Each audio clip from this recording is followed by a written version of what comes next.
Do you want to use Grok on X Twitter? You can use Grok AI on X with just a few simple steps. Before we begin, please like this video and subscribe to our channel. I've also included some helpful tools and apps in the description, so be sure to check them out. To use Grok on X. First, open the X app on your mobile device.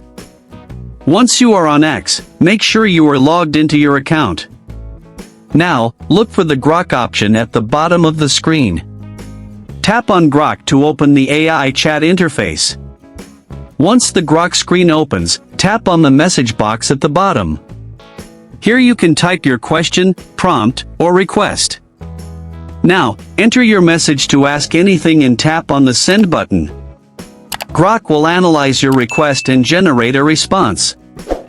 You can continue the conversation by asking follow-up questions or giving new prompts. You can also use features like image generation, web search, or content assistance inside Grok.